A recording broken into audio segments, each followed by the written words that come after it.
Hi, y'all. My name is Olivia, and for today's devotional entry, we are continuing our study of Matthew chapter 14, verses 22 through 33, and our theme of peace in disruption. So, at the start of this year, I left the job where I have been working for the last several years for a new opportunity in the hopes of working toward my peace and recovering from burnout. And unfortunately, I quickly realized that the new position that I entered was not going to be that space. So I sized up my savings and I looked into the void of unemployment and decided that I needed to leave the new job that I had taken.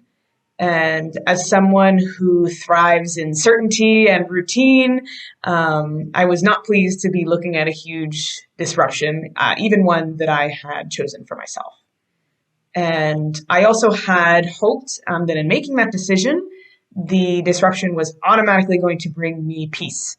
And I hoped that, the feelings of exhaustion and time deficit and energy deficit were going to be replaced instead by peace and joy and happiness.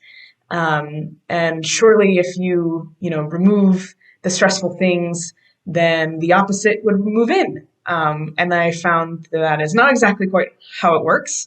And the peace, just by making the disruption, I didn't find peace. I didn't find peace just by removing the stressors. But I think that a disruption can make room to start finding peace. When looking at our story for today, perhaps it's because I've already heard the story of Jesus walking on water so many times in my life. When I looked at it this time, what struck me was not necessarily the miracle of a man walking on water amidst a storm, but the fear that the disciples had when they saw when they saw Jesus. They are so afraid to see Jesus coming toward them. I was imagining it would be quite frightening. And they're convinced that Jesus is a ghost walking on the water toward them in this storm. And Jesus calls to Peter, who steps out of the boat and begins to walk on the water toward Jesus. In the disruption of the storm, he's experiencing the peace of a miracle of God. But it's also not enough to sustain him from his fear.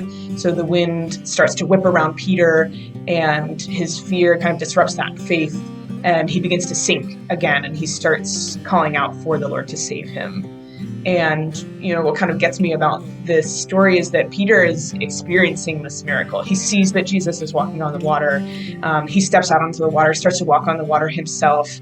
And even that is still not enough to sustain his faith in the midst of the fear of this terrible storm and to keep his fear from creeping in and threatening to drown him.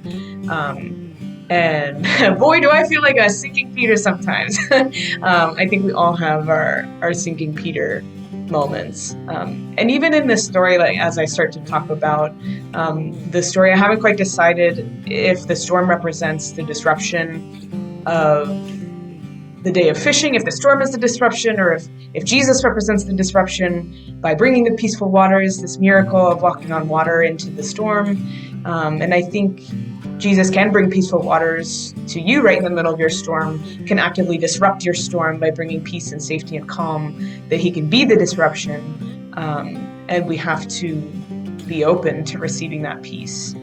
And I often think about how my mom reminds me often that even good change can be difficult change. And I think in disruption, there's often a little work to be done to find peace. And I think disruption makes room for peace, but it doesn't necessarily guarantee it. And in this time of unemployment for me, I think acknowledging for me that peace has looked like taking time to re-examine my values and how I want to spend my time. And I think a large portion of finding peace is also having faith. And I think to be able to truly have faith means to hold on to that faith instead of, or in spite of, holding on to our need for certainty, and holding on to fear, which perhaps some of you can relate to that, but that's work. I love to hold on to my fear, and I love to hold on to my need of certainty. And instead, by holding on to enough curiosity about what good can come of the disruption, and also being gentle with ourselves when fear still creeps in. Fear still creeps into our peace sometimes, and when it does, and we find ourselves in the midst of a sinking Peter moment, to know that we can ask God to help keep us afloat.